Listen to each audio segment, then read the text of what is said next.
I see that people have beaten me to it again. You're impressive, very far. So for a few people, will just wait. The number up very fast. We'll just wait.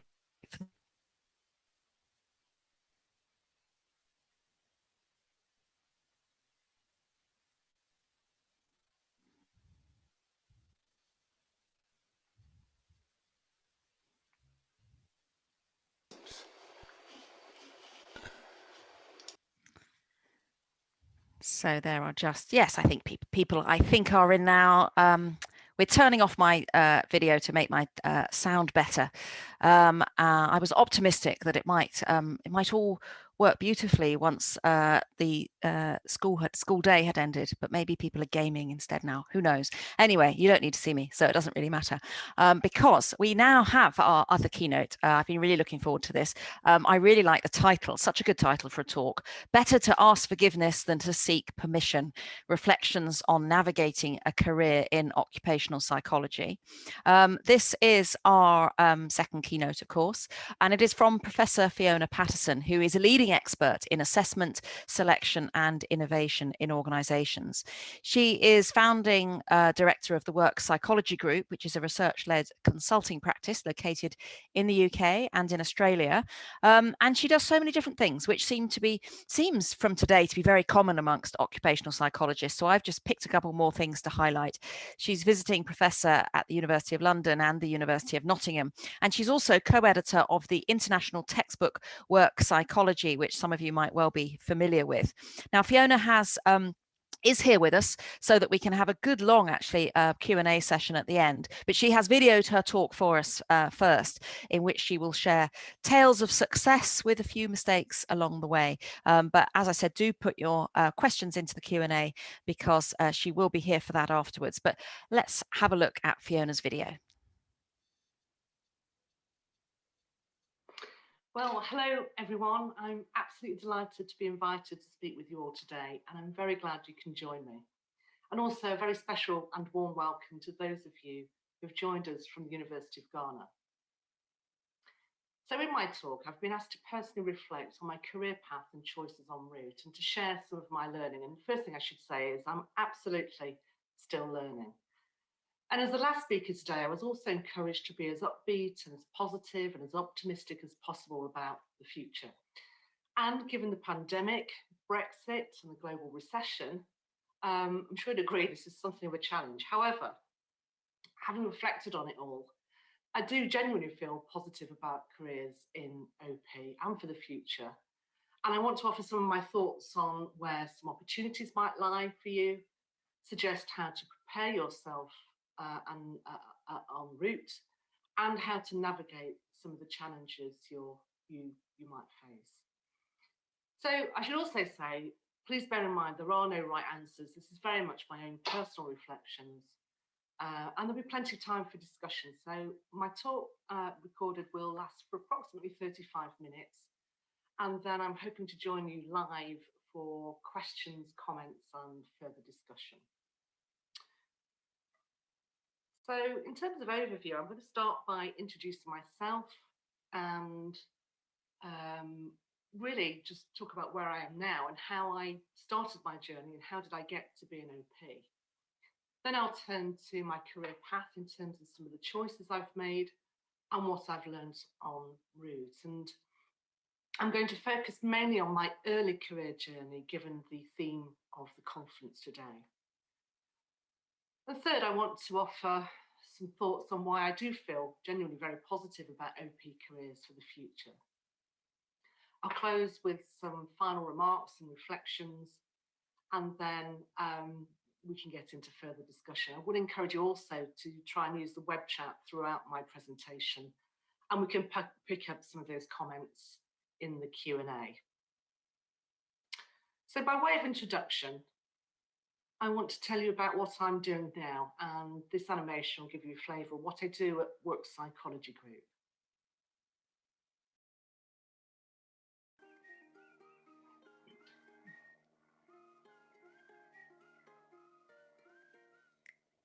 Work Psychology Group was established by Professor Fiona Patterson to bridge the gap she saw between the working world and the latest research and practices.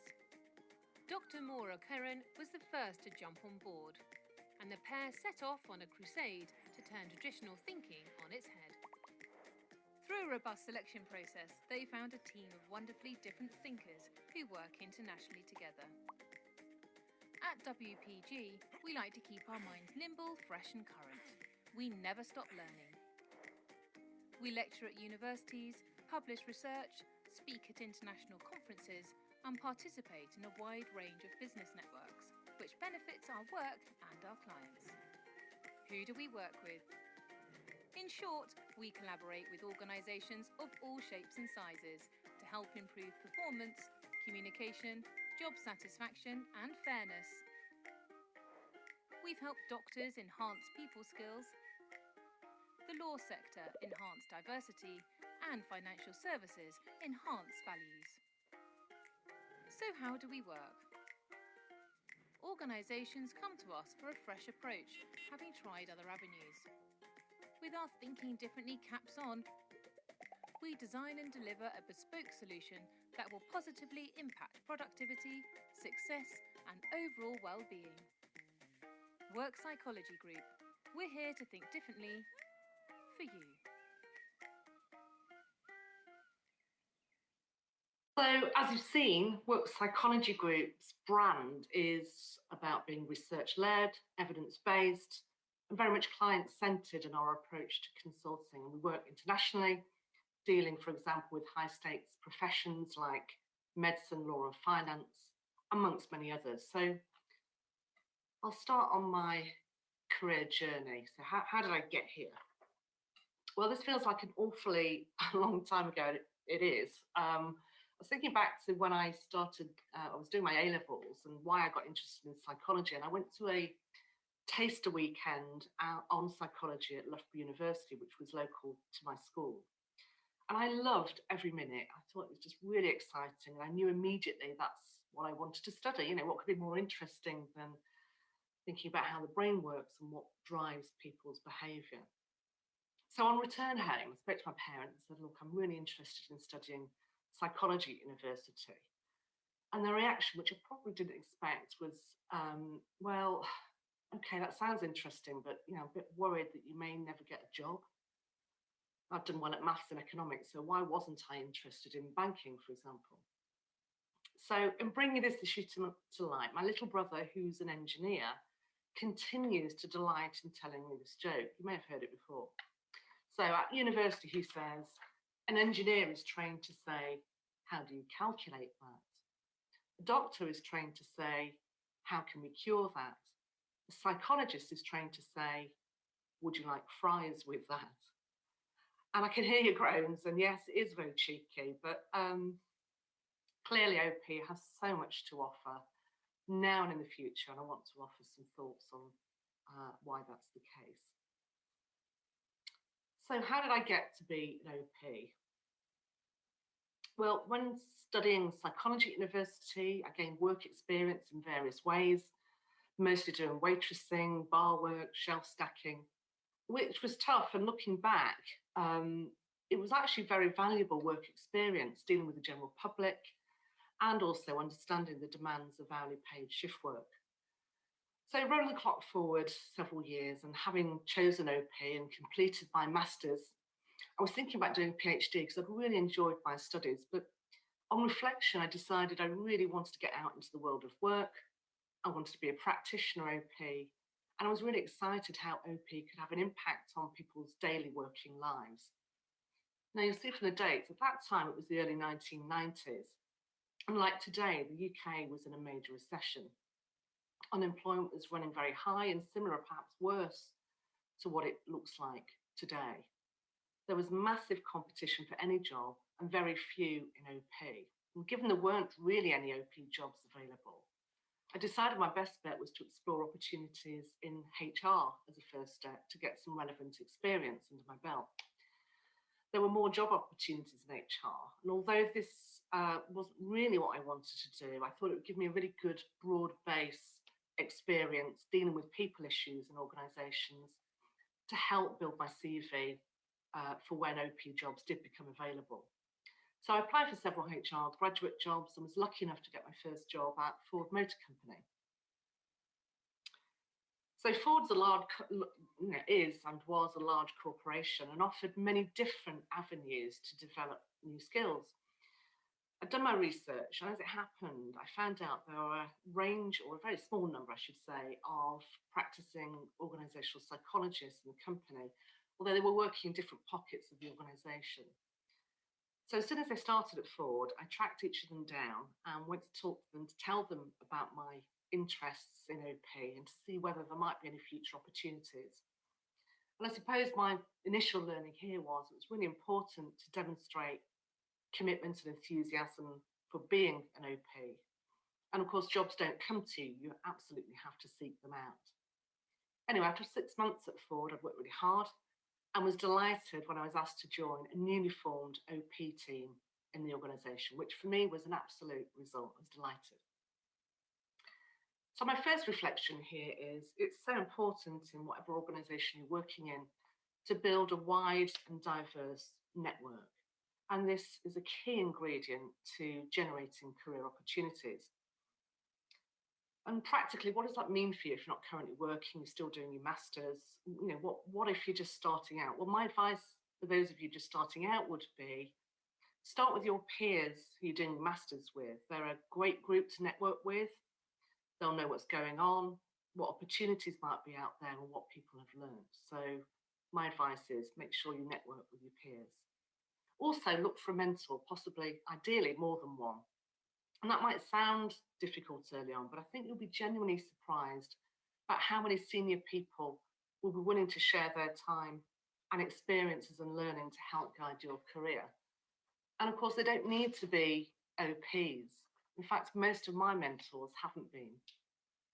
And my other piece of advice is before you approach anybody, do your research, understand their career background and interests, and be clear what you're seeking from them and why you would value their input. So it absolutely has to be driven by you. Another key suggestion for me would be to get involved with the OP profession to build your network. The DOP conference is a great way to connect with peers and also with more senior OPs to learn about the latest insights and what people are working on. So I've been attending this conference for many years and made many new connections and new friends over the course of time. Think about submitting a paper at any of the OP conferences so you can tell the community what it is you're interested in. Also, think about volunteering for the DOP or the Association of Business Psychology. It's a great way to network with others and learn about other people's job roles and career experiences. Not only that, by volunteering, you can have a huge influence on the profession and gain some valuable transferable skills by getting involved with key policymakers. It looks great on your CV, and it also demonstrates commitment and enthusiasm for what you do. So my second reflection about my time at Ford was that it was a fantastic opportunity to build my CV, especially on developing professional skills. And I've got to be honest, I've learned far more from my mistakes than anything else. And I can assure you, I have made many. And I'd like to share a couple of those with you now. So when I started my at Ford, I realised I had knowledge of OP, but had to learn how to present to senior stakeholders to have impact. Otherwise, any of my work would be stuck in a filing cabinet, probably never seen again. And worse, my credibility would take a dive. So on my first piece of work, I'd spent long hours preparing a policy paper on best practice use of psychometrics for recruitment purposes company-wide. We know that getting it wrong would mean the threat of legal challenge and applicants being treated unfairly. So this was a huge opportunity for me to generate impact. So I researched the latest in the area, crafted some practical recommendations, and tried to translate that into policy for Ford in future. I was asked to take my paper to the director for his comments when I'd finished it, and as requested, I left it on his desk once I'd finished. And to my surprise, not long afterwards, he appeared at my desk and proceeded to take my paper and rip it up in front of me saying, well, Fiona, you may have worked really hard at this, but unless this is written on one page, no one, including me, is going to read it. So please, can you try again? So I was really taken aback, quite honestly, a bit upset by that feedback, as you might imagine. And I hadn't thought for 1 minute that would be the reaction.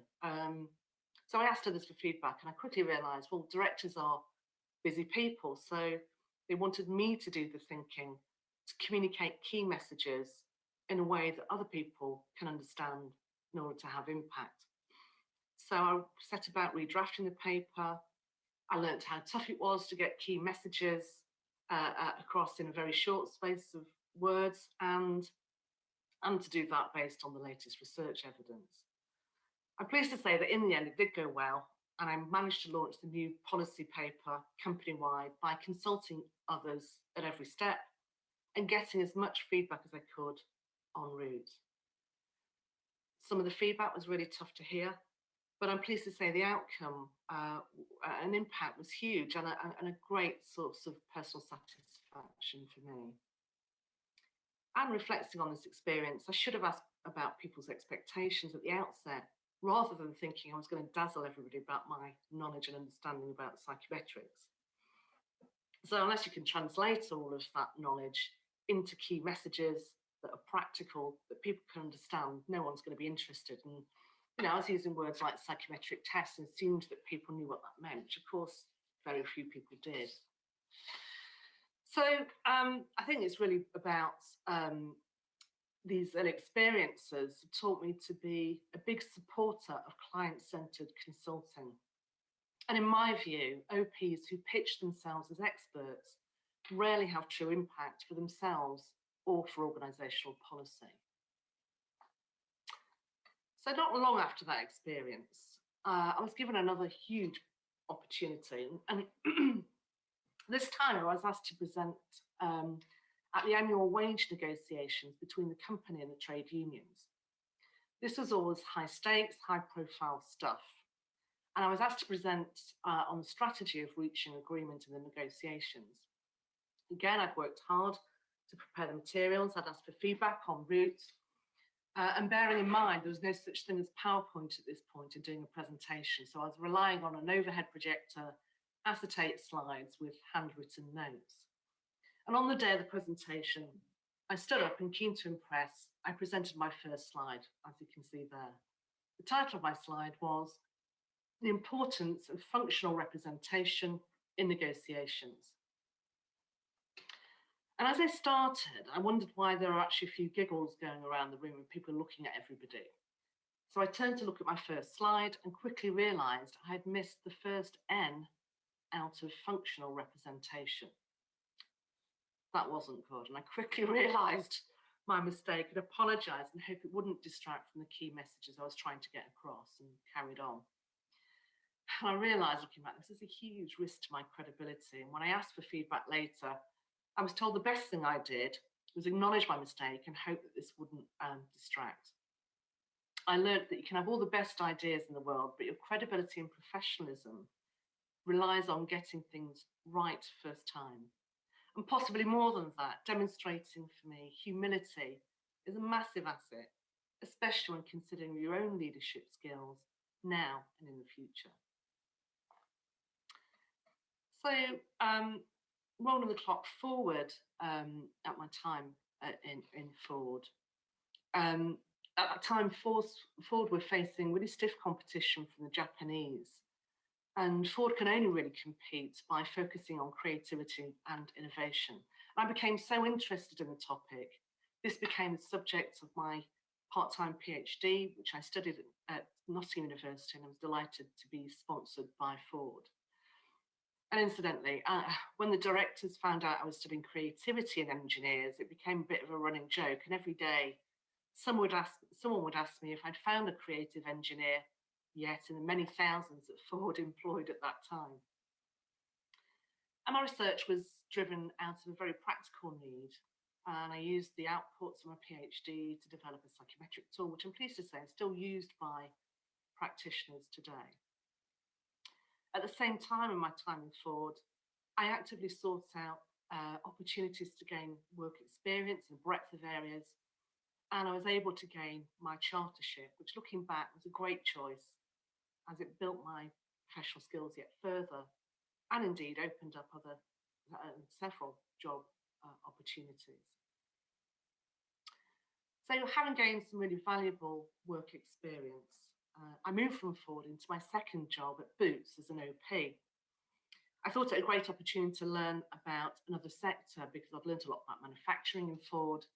And for Boots at that time, the sector was really about pharmaceuticals and retail. It was also a very different set of work experiences. One of my main tasks there was to look at organisational culture change, helping the organisation become more agile and more competitive because they were also facing tough competition and there was still a recession. I think being an internal consultant OP at Boots also taught me a great deal because I was able to commission work to a broad range of other external consultant organisational psychologists. So I learned a lot about how OPs can add value to organisations or not. And so rolling the clock forward now several years, I'm speeding up in terms of my career path. I was ready for a new opportunity. There's no real progression opportunities as an OP. So in order to be promoted at Boots, I'd have to move into a broader HR role or an L&D role. Meanwhile, I'd be continuing my PhD studies part-time and I was nearing completion. At this point, there was also a potential job opportunity for a lectureship at Nottingham University where I was doing my PhD. Although if I went down this route, it would mean a very substantial salary cut to what I was earning at Boots. I wasn't really sure it was the right move. At the same time, I was approached by one of the large management consulting firms who were seeking to employ various OPs. And after various assessments, I'd applied and I was pleased to say they offered me the job. I was offered a huge salary, almost double what I was earning at Boots, and also a flash company car thrown in. Did, however, mean very long hours on client site, anywhere in the country, although I was promised I could have finished early on a Friday. So I'd need to start as soon as possible as they had a pressing business need. I said the offer was hugely attractive, but since I've been working on my PhD part-time for 4 years, I really wanted to complete my PhD write-up and submit it before taking the job so I could start with a clean slate and be 100% committed. So really it would take 2 months and then I could start straight away. And the guy making me the job offer said to me, well, we really do need you to start straight away. So if your PhD write-up is that important to you, then that's fine. We can pay for somebody else to write it up for you. So I'm going to pause there and encourage you to use the web chat. This is a question for you. What would you do if you were me in that situation? I'll take a sip of water and give you a little bit of time to post your thoughts and comments.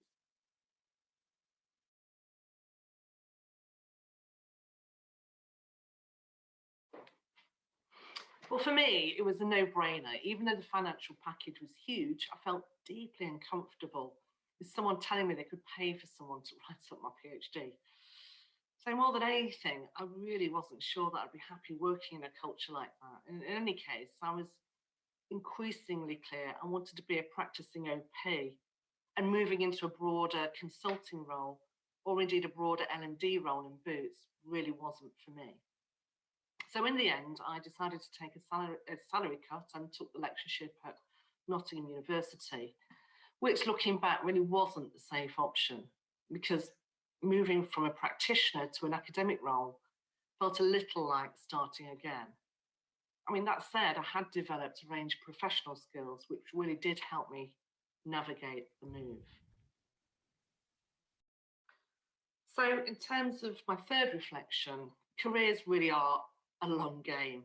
So in my view, especially in early career, don't chase the money. Much better to get good quality experience under your belt. And once you've got that and you're established, you will have huge opportunities and substantial financial rewards. So my advice is bide your time. So I was very clear also on my motives. The key learning for me was that I was very sure I wanted to pursue a career in OP rather than go into a broader consulting role. I wanted to be a psychologist that happened to work in business, not really a business person that happened to train as a psychologist. And, my key reflection here is there's no such thing as a wrong career move. It is absolutely what you learn from it that counts. So having started at Nottingham University, I realised I knew a lot about being a practitioner, but nothing about being a full-time academic. And I've got to be honest, it was a really steep learning curve, which required a whole new skill set. I quickly had to get to grips with understanding what makes for career success, such as quality teaching, publishing high-impact journal publications, generating research income, and building a research team. And I was concentrating early on on building my network, both internally and externally. And in the first few weeks of my job at Nottingham, I got a phone call from a guy who was the local lead for GP recruitment, who was interested in doing some research on personality, which sounded really interesting. And he was using or thinking about using personality assessment for recruitment. He basically said that there's too much focus on selecting doctors in terms of their clinical expertise and less so in terms of their personal attributes. And of course, doctors don't fail because they're not bright enough or clinically proficient. It's actually largely their interpersonal skills. So I said, well, look, before going out and using any psychometric, it's really important to do a job analysis and look at what makes for career success and use that then as a blueprint for selecting an appropriate psychometric tool. Anyway, he agreed, and so I set about doing a job analysis with him. I talked to GPs, I observed and analysed video recordings of GP patient consultations, I ran focus groups with patient representatives and so on. And having completed the work, they were keen to publish the evidence in a well-respected journal so that key stakeholders would want to take it forward. It's the only thing, they're evidence-based medicine, and that's what they would listen to. So following this advice, I wrote a journal article based on the results of a job analysis, showing how to improve selection practices by assessing things like empathy, communication, and integrity, as well as clinical expertise. And to generate impact, I decided rather than submit my paper to a psychology journal against what some of my peers told me to do, I submitted my paper to the British Medical Journal. And having submitted my paper, in response, the reviewers came back with an outright rejection, which I was quite upset about. And a one-line rationale saying to me, what on earth can a psychologist possibly tell us about being a practicing clinician? So I've got another question for you. Please, again, feel free to use the web chat. What would you do if you were me in that situation?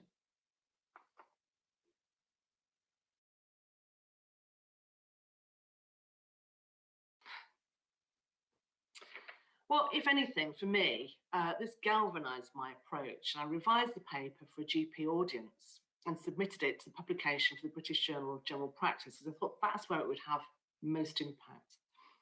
And to my delight, the reviewers came back and said, yeah, it needs some revisions, but yes, we'll accept it for publication.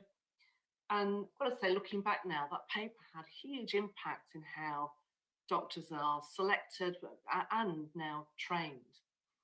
And going forward, at that point, early on in my career, if I wrote about a paper, I only set about writing papers in a way that the readership could engage with, accept, and understand. And in my experience, most psychologists write papers for other psychologists to read. And that is really important. It's laudable. It's really important to get that peer scrutiny. But your impact is severely restricted if you're not also aiming to significantly influence policy and practice. And, since then, I've published many times in the British Medical Journal, alongside my whole team and other collaborators. And that has fundamentally changed the way doctors are selected internationally, focusing on empathy, integrity, teamwork, etc. The net effects I was able to demonstrate in terms of outcomes were several £1 million worth of savings to the NHS, improved patient satisfaction, and indeed health outcomes. And for me, that was a great demonstration of how OP can have an immense impact to people's daily lives. So I responded, I think, to those initial reviewers at the British Medical Journal. Some reflections here are, it's really important to stretch yourself, challenge yourself, don't shy away from the tough issues. If you tackle the tough issues head on, you're bound to learn a great deal along the way. And overall, my view is, on the whole, I should say, much better to ask forgiveness than seek permission. So I'm going to fast forward the clock now in terms of my career path. Well, as you'll see, almost a whole decade. And in that time, I was, after Nottingham, I was offered a promotion to go to Sheffield University and became course director at the Institute of Work Psychology. And I started to build my own research team and generate research income. After some years, having been successful in that role, I was offered a job at City University and offered my first professorship, a chair, where I led research for the social sciences faculty. And again, that was a huge learning experience. And I suppose at that time, I kind of felt that I did really enjoy being a full-time academic, but I was also really interested in making sure that my research had significant impact. And what happened was, publishing my research led to all sorts of practitioner opportunities, especially internationally. So around the same time, I set up Work Psychology Group with various colleagues and collaborators, and that was building on a strong network of clients across many different sectors. The business, I'm pleased to say, grew very rapidly. So I decided, as you'll see, in 2006 to go full-time, to have my main job at Work Psychology Group in 2006 and went part-time at City University. Again, several years on as the business group, Work Psychology Group. I was also offered the opportunity for a part-time research post at the University of Cambridge, which I did for several years. And again, that was just a fantastic learning experience.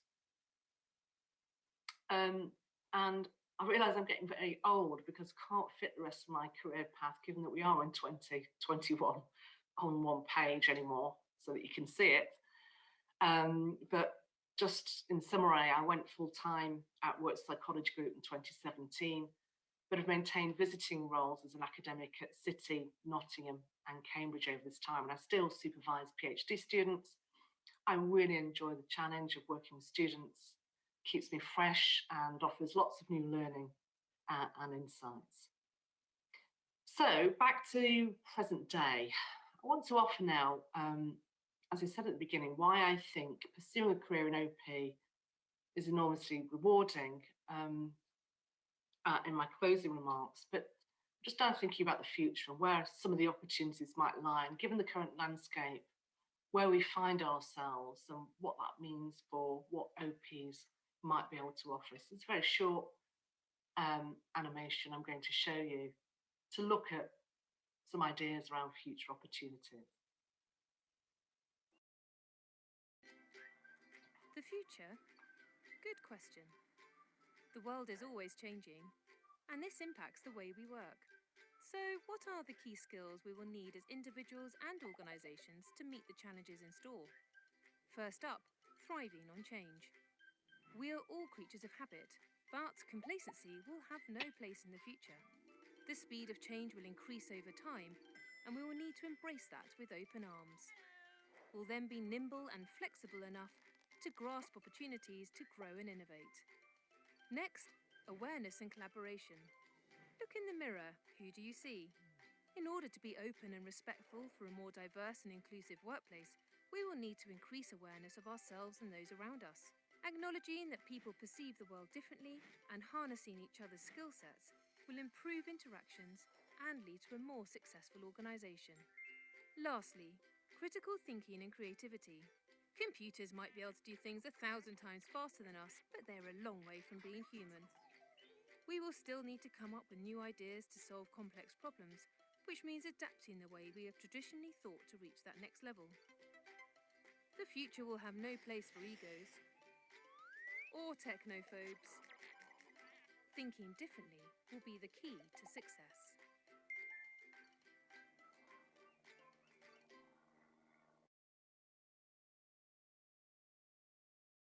So it'd be good to hear your thoughts and reflections on that animation and what that potentially means for you and thinking about career choices and skills en route. So I'm going to make some closing remarks now to get into the discussion, and this really relates to what I've learned about navigating career in OP. So as you've seen in the animation, there are huge opportunities for OP in this new normal. But I would say as a profession, we're not particularly good at communicating to others in our client groups what we can offer. And so my advice would be, if you want to be heard, you've got to be both evidence-based and client-centered in your approach. There's many new topics emerging where there's little evidence, for example, to inform policy and practice, which organisations need advice on and quick. So, for example, in my own field, we're dealing with digital selection recruitment issues, use of artificial intelligence in this space, where good quality evidence is lacking to guide best practice. We're dealing with diversity issues. It's a huge topic for me and all the assessments we do, of course, fueled by the Black Lives Matter movement and a pressing need to provide good quality evidence on what organisations can do to address social justice. We're also working on best evidence as to how to help those from more educationally disadvantaged backgrounds into higher education and work. Matters, of course, made worse by the pandemic. So, given these changes in context, we need to reframe and apply our expertise to these emerging areas to add value, driven by the very latest research. So, for those of you just starting out, I'm completely aware that there aren't, I should say, an abundance of OP jobs out there. So, just like I did, I suggest you think laterally. Think about opportunities to build your transferable skills. We're trained to be both data savvy and understand people, which for me is a winning combination for the future. So just one example I've plucked out there. Jobs, for example, if you look at the Department of Work and Pensions, they're recruiting work coaches and recruitment is ongoing. They're not OP jobs per se, but it occurred to me that these are hugely relevant in terms of developing transferable skills, helping people into the world of work, dealing with the general public, and helping people think about their job prospects. Or think about gaining some work experience in the sector you're interested in, even if it's nothing to do with OP. I think it will pay off. And when you do get a chance for an OP position, what better way to demonstrate your foresight and commitment when the time comes? And the time will come. As I said earlier, you need to be proactive in making things happen for your career. And I think that's absolutely critical. And building a strong network presents a wealth of often unforeseen opportunities. I think on a final note, you don't need a pandemic to tell you that health and happiness are paramount wherever you go in your career. I think you should follow your instincts, but seek good advice before you weigh up and act upon your options. There's no such thing as a bad career decision, I promise. They're all learning opportunities. You've just got to make sure you make the most of them. So, look, thank you for listening. I'm now delighted, I hope, to be able to join you live for some questions and discussion. One final thing I did want to say, for those of you who are just starting out, currently doing your Masters, WPG have just launched a work experience programme for 2021. So if that's something you're interested in, I think it's a really valuable opportunity. Please do either contact me direct at that address and check out our website for further details. Look forward to hearing from you. So now we have time for questions and discussion, and I look forward to hearing your thoughts. So thank you, everyone. Hi, Fiona. Thank you so much for that. That was great. And Fiona, I hope, does join us now. Yes, I can see that she's there. Do turn your camera on if you can. Yes, I'm not turning mine on because of the trouble we've had with my sound, but it's lovely to see you there. Thank you so much for your talk there. And I love your last thought at the end, actually, that there's no such thing as a bad career decision. I think that's really good, considering we've been hearing earlier about people trying to decide what they should do and what they shouldn't do and not knowing whether to move on or not. That might make it easier if people think that there's no such thing. Bear in mind that there might be no such thing as a bad career decision. Now we have lots and lots of questions coming in for you. Here's an interesting one to start with from Barbara. How do you manage your time and energy when you have so many work commitments?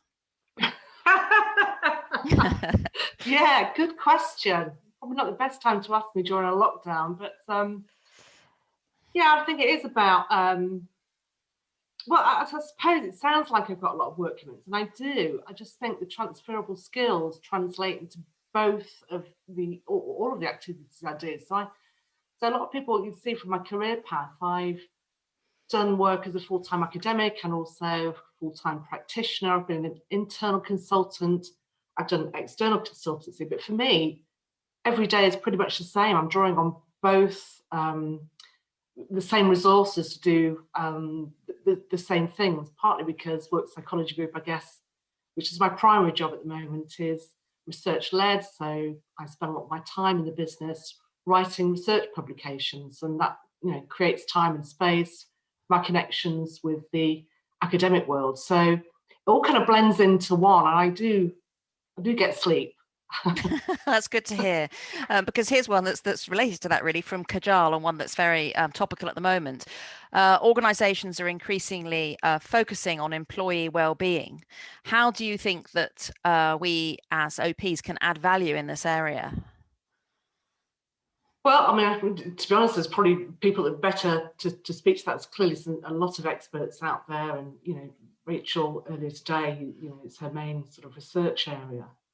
And I think for me, actually, I think the thing that's been most useful in keeping me on the straight and narrow and helping me reflect on my choices is really back to the networking. It's actually having really strong networks of people. Well, in my time at Boots, I found really difficult because I was pretty much the lone organizational psychologist. So I focused very much on creating connections with other OPs out of that. So it's great to hear today some of the stuff around peer learning, and the mentorship program that others have talked about. I think that's fantastic, and I think that's really grounding and getting you to think about your work-life balance. So it's interesting. Just before I was writing my talk, one of my first mentors, a guy called Ed Sketch, who was my sort of boss's boss at Ford. I kind of dialed him. I've not spoken to Ed, and it relates back to what Hermione said this morning about tuning into networks you might have had in the past. And it was just so lovely to connect with him again. And he does a lot on careers, and we were talking through, some of his early advice to me, and also his views on sort of work-life balance, where kind of health and happiness are paramount. So it always challenged me in thinking about that as well, not to be too focused on one particular aspect of a work life, but also to think about the balance. So I think for me, practically, it is really surrounding yourself with the right people, those that will challenge you, not just in terms of the work you're doing, but also how you're kind of running your life, and whether you are getting enough sleep and enjoying it. So I certainly don't live to work. I very much work to live. I think that's really interesting because networking has come up an enormous amount today, and what you're suggesting there is that it's not so much that you're hoping that these people you network with might give you a job in the future. It might be all sorts of different things, just like using them as a sounding board, or that they might know somebody. Is there more to it? I think you're absolutely right, Claudia. I think it's all about sounding board stuff, the kind of people that will challenge you. He talks very much, we've had that ongoing conversation about, what unhelpful beliefs do you carry? About, your decisions and your reflections on your career path and choices and that work-life balance. So what he does, for example, on a regular basis is challenge me on, did I have any unhelpful beliefs about, how I was conducting my life, and the work-life balance within that. So I think it's just, and again, he's not an OP. He's a senior leader within an organisation. And as I said in my talk, majority of people I surround myself who I take that mentoring advice from, as well as OPs, haven't actually been. They've just been senior leaders in organisations, and they've encouraged me to think big, to think about a vision sort of future in my career, consider a range of options. So I think it really is surrounding yourself with the right people who can challenge you, but also give you some advice. And I also think as well, just my final thing I should say on that, Chloe, if you don't mind, is that I think I've always been a very strong believer, and this is what a mentor told me years ago, is that you're only as good as those around you. So if you're feeling uncomfortable about, you know, your current surroundings, it probably is time to make a career move. And one of the things I've really wanted to encourage, either with the work I've done with students or at work psychology group, you know, it is about challenging each other, and everybody has an equal voice. So it was interesting what was said earlier about reverse mentoring. I can tell you, my team are, very challenging, and you know, I kind of welcome that discussion because it helps me learn about where I am in my career, you know, how best to deal with some of the challenges I've got. And here's an interesting question. What are some of the key differences that you've noticed between the 90s when you were starting out versus, you know, more recent times and, you know, sort of post 2008 recession onwards? Have you noticed shifts or changes or opportunities that are there now?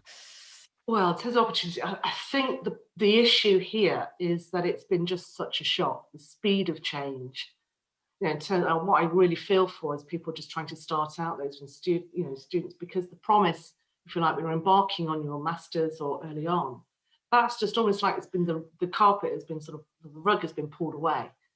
So all the things you might have planned for has suddenly just changed overnight, and yet the 90s wasn't like that. I don't want to get into the politics, but it just felt a little more like a kind of, you could see it coming. It was a very slow kind of progression and lasted for several years. Whereas I think, given the pandemic, people are talking, I don't think it'll be V-shaped, W-shaped, or inverse square root-shaped recovery. But what I'm getting from a lot of my clients is that, well, certainly in healthcare, we've never been so busy for obvious reasons.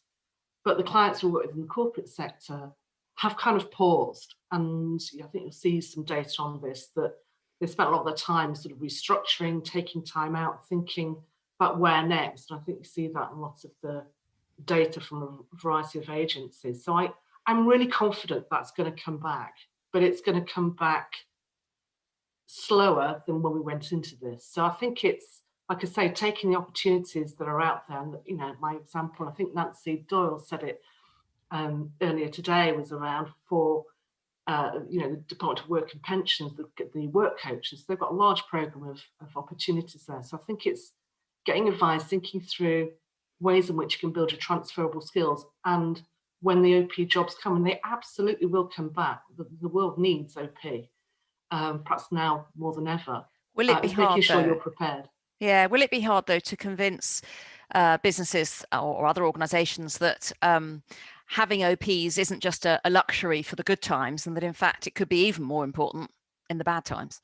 Yeah, I think again that's really important. You know, if you go back to some of the research literature getting published around the 1990s, again, other people have mentioned it today. There was a large employment service from the DWP, as was then. There was a large literature about unemployment. I'd probably go back to reading some of that literature, because I think that is about updating yourself, reapplying and reframing the sorts of areas that actually OP can completely help with and add massive value. So I think, you know, I'd probably go back to some of that literature and just think about, well, how can I apply that today in terms of what the world is actually facing now? And you're right, Claudia, I think I said it in my abstracts, is that OP is often seen as a luxury good, and we are expensive items.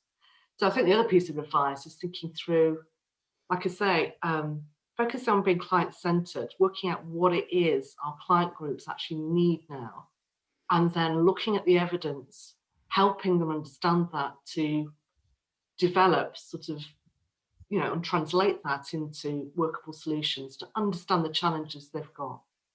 And we have a question here from somebody saying, what was the title of your roles at Boots and at Ford? Because this person says that they're interested. Yeah, they say they're interested in working for bigger companies. Yeah, but they don't see them. They don't see them advertised. So they'd like to know what sort of job title did you have? And you know, the majority of students I've had in the past as well, I've not gone into roles where they're actually entitled occupational psychologist. So let me think. Going back to Ford, obviously I went through an HR route. In the end, there was an occupational psychologist role, but I can tell you now, there was such a debate about whether we as a team should be called occupational psychologists, because one, nobody really knew what that was. It was quite difficult to explain. The debate was around, should we call ourselves behavioural scientists? And it's just really interesting now, sort of 20 years on, a lot of psychologists are reframing and badging themselves as behavioural scientists. So I think, I don't know, I kind of reflect on what Binner and Stephen said earlier today around that professional identity. And it's interesting for me. I feel quite, my job title as well at Boots was occupational psychologist. I was quite forceful, actually. That's what I wanted my job title to be. And when I set up Work Psychology Group, as you can imagine, there's a whole set of debates about what the company should be called. You know, should it be Patterson X, Y, and Z? And I was really sure that I didn't want it to be that. What I wanted to do was call it Work Psychology Group. And the number of people, including a couple of mentors, said, well, are you really sure about that? Most people would say to me, if you put psychology in the title, that's a really bad thing to do. You know, is that right?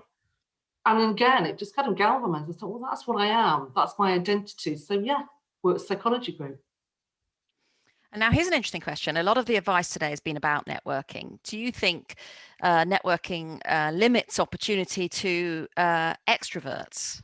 I think that's an interesting question. Do I? Okay, I've got preference for extroversion. Yeah, do I do better because of that?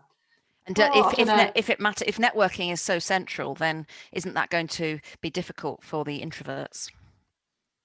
Well, one, I'm a bit averse to sort of pasting people as, you know, one particular trait or not. And I do think it's more about trait expression. So, yeah, it might be harder sometimes to engage in broad range of network for those who have a preference for introversion, but it's not to say they can't do it. And actually, we had that debate in the team. You know, we're talking as a business about networking with colleagues and peers and clients. And I think it was all about finding your style. You know, introverts still do contact people and talk to others, but it's about finding your style. So I think, yeah, everybody can do it. I don't think it's easier for anybody than it is anybody else. I think it's just learning some tactics. And again, I think that's been talked about beautifully today in terms of how you can do it. And one of the comments that was made earlier was around how social media, you know, which wasn't around when I started, is a great medium to network. You know, and I don't know what the introverts in the virtual room would say, but I'm sure there's many of them connecting on. You know, it's not about face-to-face contact necessarily. So yeah, I think it's for everybody. Yeah, but it's finding out what suits you. You've got to find your style. Yeah, and a very brief answer, because we're going to run out of time. I don't want us to get cut off, but I know we have lots of international students watching. Somebody says, well, how big do you think the opportunities are for international students in the UK to work in OP? Well, I think that, yeah, I think they're still there. I mean, I don't know. I don't know the ins and outs of the intricacies of the lovely Brexit programme, what challenges we might face with that. But, you know, we've appointed people from overseas. And I think, interestingly, you know, we'd be quite happy to employ people from all over the globe, because the virtual nature of what we do just makes things so much easier. You don't have to be present in an office 24/7. Yeah, in one location. So I do think opportunities will open up for that. And certainly in the work experience programme we've just launching this year, which I should say is paid. Very good. Glad to hear that. Yeah. It is open to anybody. Yeah. Well, thank you so much, Fiona Patterson, for lots of inspiration there for people. And again, lots and lots of information as well as inspiration. So thank you for that. Now, before my final session today, rounding up, we want to know what you think about today. And so we're going to create a word cloud together. And the question is, using 3 words, please describe your experiences of the conference today. So it can be a phrase or 3 separate words. And as you leave this session, the box will pop up for this. And then in our next, which is very short, my rounding up session, I will look at that. Quite exciting. I like the high risk nature of this. What if everyone says it's terrible? But there we are. So thank you again to Fiona, and I will see you in a minute for our final short session. Thank you.